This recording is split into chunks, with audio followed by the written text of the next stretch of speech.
Chcę mówić o dramacie, czyli o pewnym agonie, pewnym polu bitwy pomiędzy tym, co swoje i co obce. Бих искал да говоря за драмата, т.е. за един вид агония, за един вид бойно поле между това, което е свое и това, което е чуждо. Uważam, że to, jak określamy swojość w Europie, w dużej mierze decyduje o problemach, a właściwie o sile ideologii populistycznych czy nacjonalistycznych w całej Europie dzisiaj. Смятам, че това, което определяме като свое, в голяма степен определя и отношението й, а и самия проблем, свързан с националистичната или популистичната идеология, която има място днес. Czyli na tym agonie jakby rozszerzenie czy zwycięstwo w bitwie obejmującej coraz szerzej to, co inne jako nasze, widzę perspektywę rozwiązania wielu konfliktów dla dzisiejszej Europy. Тоест на полето на тази агония или от гледна точка на това как решаваме проблема с своето, с това, което не е наше, аз виждам възможността да бъдат решени много от съвременните проблеми на Европа. Wszystkie partie polityczne, wszystkie ruchy ideologiczne, które są związane z odradzającym się neonazizmem, nacjonalizmem, skrajną prawicowością, budują swój potencjał na określeniu tego, co jest nasze, a co nie jest nasze. Всички политически партии, всички организации, всички политически движения, които са свързани с този възраждащ се неофашизъм и неонационализъм, всъщност изграждат своите платформи и вземат силата си от тази опозиция, разбирането какво е свое и какво е чуждо, какво не е наше. To znaczy, żeby stoczyć z nimi walkę skuteczną, żeby wybić im z ręki argumenty, które mają. Това означава, че за да водим успешна борба с тях, за да вземем от ръцете, да им отнемем аргументите, с които те просперират, żeby oswoić lęki, wobec których się odnoszą, за да усвоим страховете, на които те се позовават, musimy przemienić rozumienie tego, co nasze i tego, co nie nasze. трябва да променим разбирането си за това какво е наше и за това, което не е наше. I teraz pytanie, czy to przemienić, co to oznacza? Czy to oznacza jakieś z ostatnich czasów problemy zacofanych czy marginalnych państw europejskich, które borykają się z nową demokracją, czy też dotykamy tutaj czegoś, co od dawna, od stulecia jest w sercu rozumienia tożsamości europejskiej. И тук всъщност въпросът е какво да променим. Дали това са някакви отдавнашни изостанали проблеми на европейската цивилизация, дали пък става дума за нещо, което имаме в сърцето си и което отдавна стои в същността на това, какво разбираме като наше и какво е чуждо. Bo to pojęcie tożsamości, którym tak często dzisiaj się posługujemy, a w ślad za tym tożsamości narodowej, jest tworem zachodniej kultury. Защото това е свързано и с понятието за националното самосъзнание, така както сме го разбирали и го разбираме сега, нещо, което много често използваме като понятие. Дали то е всъщност продукт на западноевропейската култура? To ostre stawianie granic, tworzenie państw narodowych, modernizacja, która się z tym wiązała, walka o suwerenność, o niezależność, o niepodległość. Wszystko to związane jest z silnie określonymi granicami tożsamościowymi i kulturowymi. Това категорично поставяне на граници, това разделяне на държави, цялата тази борба за по различни критерии, всичко това е свързано с поставянето на граници, които са свързани с границите на националното самосъзнание. Jeżeli weźmiecie Państwo wojnę w byłej Jugosławii, ако вземете войната в бивша Югославия, jeden z ostatnich dramatów, który się na naszych pograniczach tutaj wydarzył. Една от последните драми, които се случиха тук на нашето крайграничие. To okaże się, że obcym w tej wojnie był tak zwany Sarajlia. Но то ще се окаже, че чуждият в тази война е така нареченият Sarajlia, Сарайлия, czyli obywatel Czarszyi, ten, który się opowiada za wspólną Bośnią, т.е.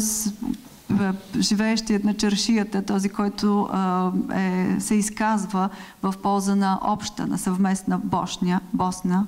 Dla ludzi takich jak Karadzic czy Ratko Mladic, nie obcoplemieniec, Chorwat, muzułmanin był głównym niebezpieczeństwem i wrogiem. Głównym wrogiem był Sarajlia, człowiek pogranicza, który chciał wspólnej Bośni.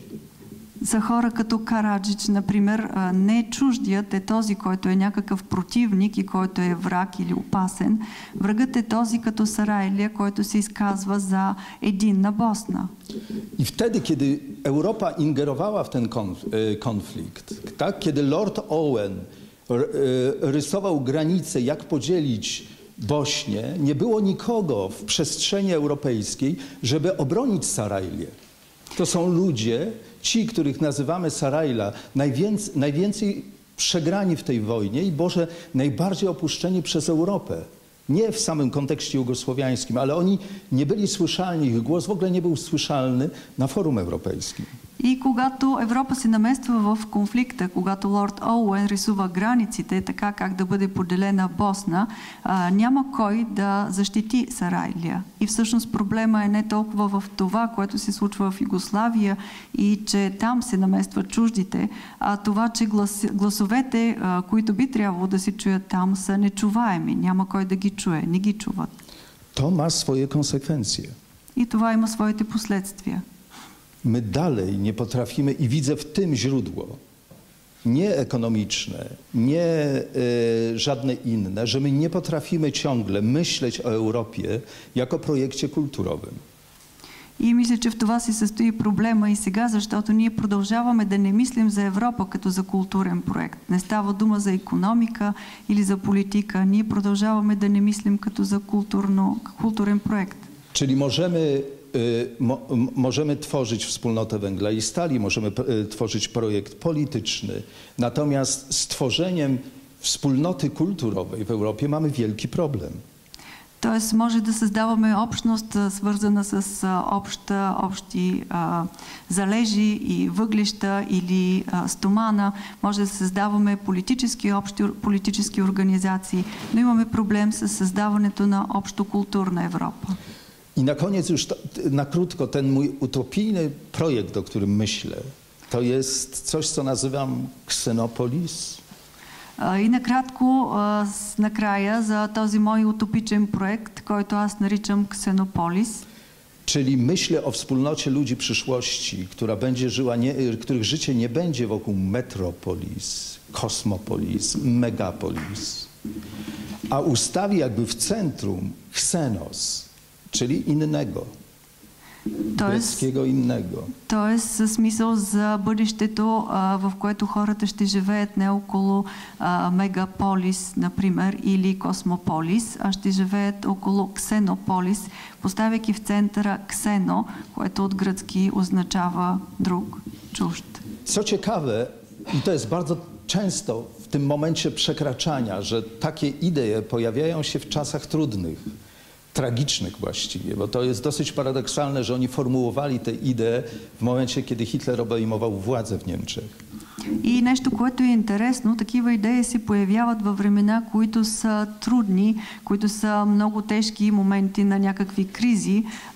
И тази idea се е появила и тогава, когато точно Хитлер е вземал властта, например. I można było mieć wrażenie, że to jest kompletna utopia, że to jest jakaś kompletna iluzja, odcięta от rzeczywistości. Не може да останем с впечатлението, че това е някаква пълна утопия, някаква изцяло илюзия, напълно несвързана с реалността.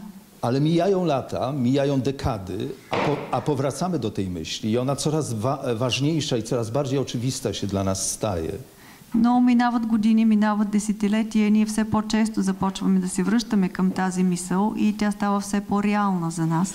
Czyli jeżeli miałbym mówić o przyszłości Europy, o ideach dotyczących przyszłości Europy, to widziałbym je jako dążące, zmierzające do budowania Ksenopolis.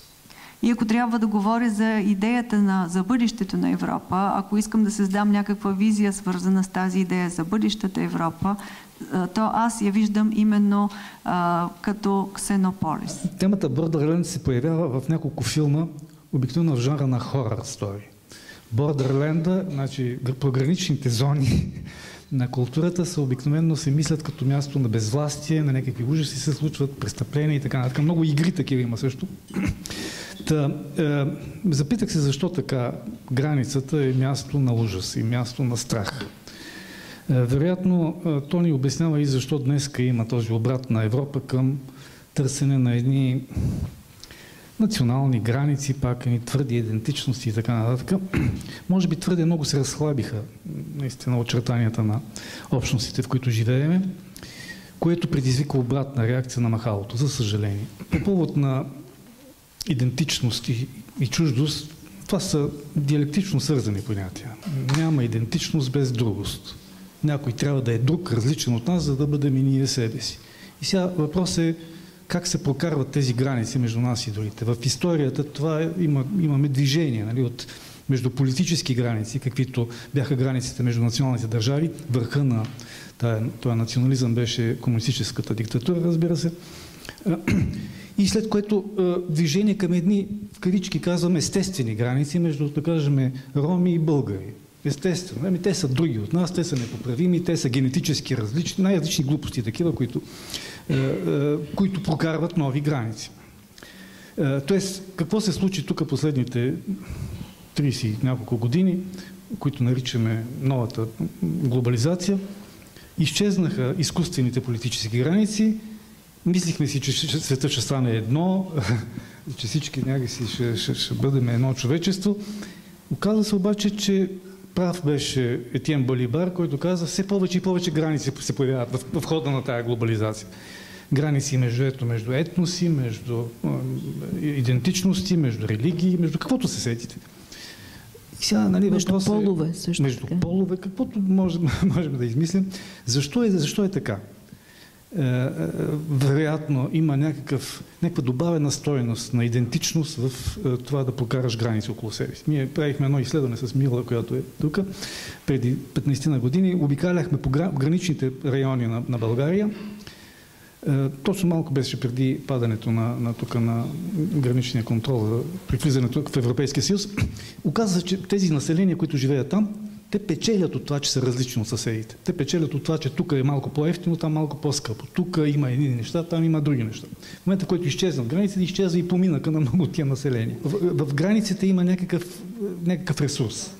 Затова тя се възпроизвежда. Това е ресурс изключително за художествени лица. Писатели, нали, поети, кинаджи. Нали, те от това правят образи. Те представят нашата общност, пък другата общност. Бенемин има една такава фраза. Разказвача е някой, който идва отдалеч. Който идва отдалеч, има да разкаже някаква история, защото видял нещо различно от тук. Ако сме всички еднакви, няма да има истории, няма да има разкази, няма да има писатели. Тази посока, ако развиете, ще си представите защо и в Европа, която е едно много високо развито, цивилизовано място, наместо да се обединяваме, ние все повече и повече се делим. По най-различни начини.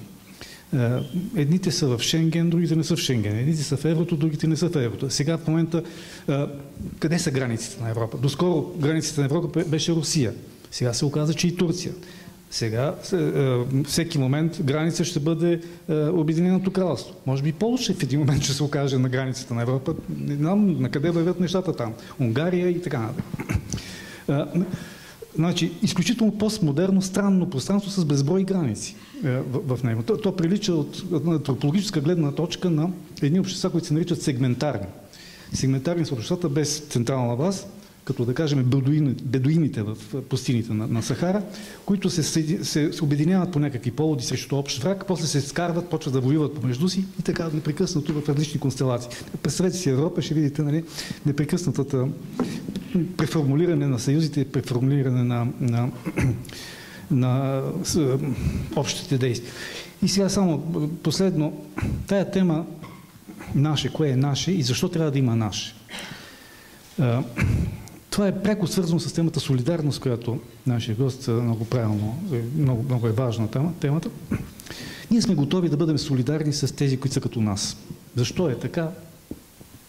Може да разсъждаваме много, но антропологически инвариант е това. Готови сме да даваме на тези, които ни приличат. Различни метафори имаме в миналото. Общата кръв, нещо, общата майка, родина, братя сме и така. Най-различни такива метафорики има, но така не, че основата е това. Трябва да чувстваме близост с този, който е до нас. Защо трябва да бъдем солидарни с него? За да може да му помогнем, за да сме готови да плащаме данъци, за да можем да сме готови да подкрепим тая група, тя да излезе от своята бедност. Сега това наше, нали, то е сложен проблем днеска.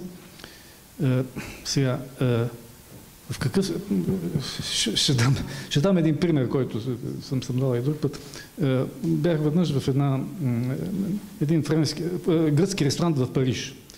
И съдържателът грък много гордо ми посочи на стената изображение на Платон. И казваше, нашия велик философ Платон. Знаеш, аз се гордея с него. Това... И аз го попитах, ти чел ли си го това? Той каза, не съм го чел. Аз казах, аз съм го чел. В такъв смисъл той е твой, а не мой. Днес допълнителният момент е това, че се разпадна и тази геометрия на националната държава. Ние днес живеем много повече с някакви много далечни хора, отколкото с тези, които са до нас.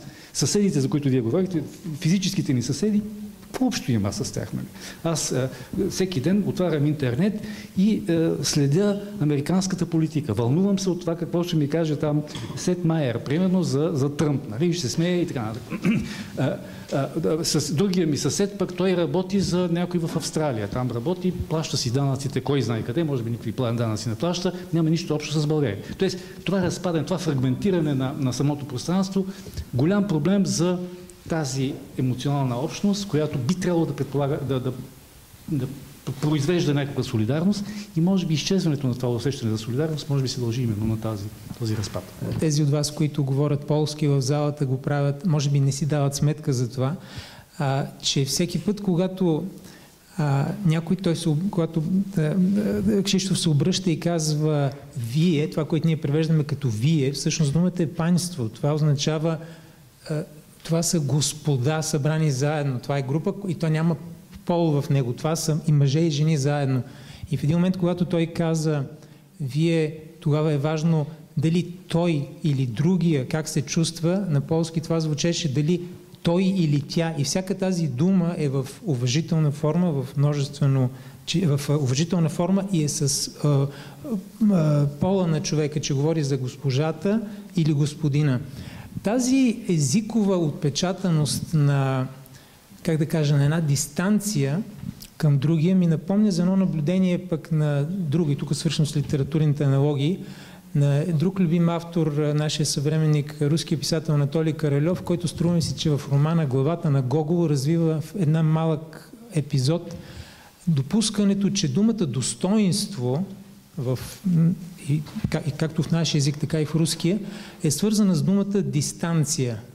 Че когато, това разбира се е спекулативно много, но той го развива много добре, необходима е наистина малко така дистанция от човека, дори да ти стане малко друг, но в този буфер на дистанцията има и достоинство, ти му даваш едно право да бъде друг. И в този ред на мисли аз възприемам този блян по някакъв начин по чуждия, като може би един такъв модел, за който си струва да помислим, че другия чуждия наистина е много необходим, за да дефинираме понятието за човешка ценност. Защото